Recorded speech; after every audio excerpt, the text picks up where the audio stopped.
Nellore special అయిన నేతి కారం దోశ.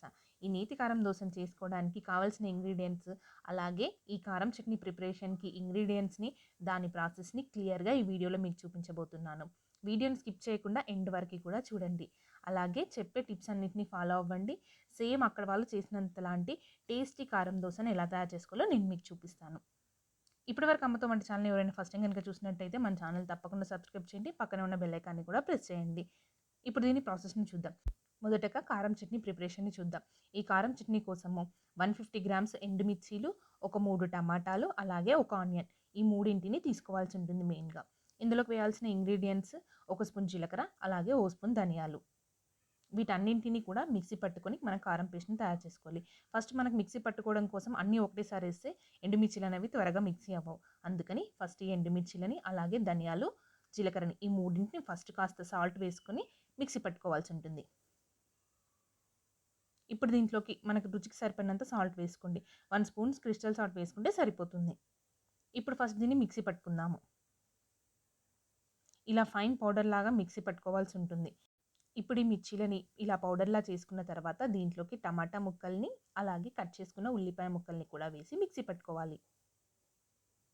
సాల్ట్ని మీరు చూసి అడ్జస్ట్ చేసుకోండి. మీరు ఎంత తినగలిగితే అంత వేసుకోండి, సరిపోతుంది. చూసారు కదా, ఇలా ఫైన్ పేస్ట్ లాగా మిక్సీ పట్టుకోవాల్సి ఉంటుంది. ఇలా ఫైన్ పేస్ట్లా మిక్సీ పడితేనే మన దోశ మీద స్ప్రెడ్ చేసినప్పుడు ఈజీగా స్ప్రెడ్ అవుతుంది. ఇది దోశ పైన స్ప్రెడ్ చేసేటప్పుడు త్వరగా కుక్ అయిపోవాలంటే ఇలా ఫైన్ పేస్ట్లా తయారు చేసుకోవాల్సి ఉంటుంది. ఇది మనకి ఎయిర్ టైట్ కంటైనర్లో స్టోర్ చేసుకున్నట్టయితే 1 మంత్ వరకైనా కానీ పర్ఫెక్ట్గా నిల్వ ఉంటుంది. కాస్త సాల్ట్ అడ్జస్ట్ చేసుకుంటే మాత్రం పర్ఫెక్ట్గా ఉంటుంది. రుచిలో కూడా ఎలాంటి మార్పు ఉండదు. ఇలా ఓ బాక్స్లో పెట్టుకొని ఫ్రిడ్జ్లో స్టోర్ చేసేసుకోండి. ఎన్ని రోజులైనా ఉండిపోతుంది మనకి. ఇలా తయారు చేసుకున్న ఎర్ర కారం పేస్ట్తో ఇప్పుడు దోశని వేసుకుందాము. ఈ దోశపిండి లింక్ని నేను కింద డిస్క్రిప్షన్లో ఇచ్చాను, ఒకసారి చెక్ చేసుకోండి. దోశ కోసం పిండి అనేది బాగా పులవాలి అంటే ఏం టిప్స్ చేయాలో, ఎలా ఈ పిండిని ఎంతెంత క్వాంటిటీలో తీసుకోవాలో అదంతా నేను కింద డిస్క్రిప్షన్లో ఇచ్చాను, ఒకసారి చెక్ చేసుకోండి. ఇప్పుడు ఒక ప్యాన్ను పెట్టుకొని దాంట్లో దోశపిండిని వేసుకొని స్ప్రెడ్ చేసుకుందాము. ఇలా నీట్గా ఈవెన్గా దోశపిండి స్ప్రెడ్ చేసుకున్నట్టయితేనే మనకి దోశ అనేది పర్ఫెక్ట్గా కాలుతుంది. ఇలా దోశపిండిని స్ప్రెడ్ చేసుకున్న తర్వాత ఓ నిమిషం పాటు ఆగి నెయ్యిని వేసుకోవాల్సి ఉంటుంది. మనం వెంటనే వేసుకుంటే పిండి ఊడొస్తుంది మన స్పూన్తో పాటు. అందుకని ఓ నిమిషం పిండి కుక్ అయిన తర్వాత మాత్రమే నెయ్యిని వేసుకోవాల్సి ఉంటుంది.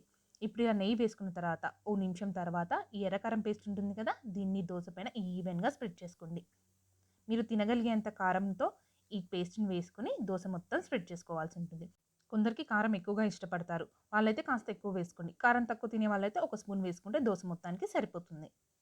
ఇప్పుడు దీన్ని ఇలా ఈవెన్గా స్ప్రెడ్ చేసుకున్న తర్వాత ఓ నిమిషం కుక్ అయితే మనకి ఇలా కలర్ చేంజ్ అవుతుంది. చూసారు కదా ఎంత పర్ఫెక్ట్గా వచ్చిందో, కలర్ గోల్డెన్ కలర్ లాగా. ఇప్పుడు ఇలా దోశని కాస్త కింద గోల్డ్ కలర్ వచ్చేంత వరకు, క్రిస్పీగా మారేంత వరకు ఫ్రై చేసుకుంటే మనకి పర్ఫెక్ట్ కారం దోశ అనేది రెడీ అయిపోతుంది. చూసారు కదా దీని ప్రిపరేషన్ ఎంత సింపుల్గా వచ్చిందో. ఇంతే సింపుల్గా ఈ దోశను చేసుకుంటే చాలా టేస్టీగా ఉంటుంది. దీనికి పల్లి చట్నీ కానీ కొబ్బరి చట్నీ కూడా అవసరం లేదు, డైరెక్ట్ కూడా తినొచ్చు. అంతే. ఈ వీడియో కనుక మీకు నచ్చినట్లయితే లైక్ చేయండి, షేర్ చేయండి, అలాగే నా ఛానల్ని తప్పకుండా సబ్స్క్రైబ్ చేయండి. Thank you.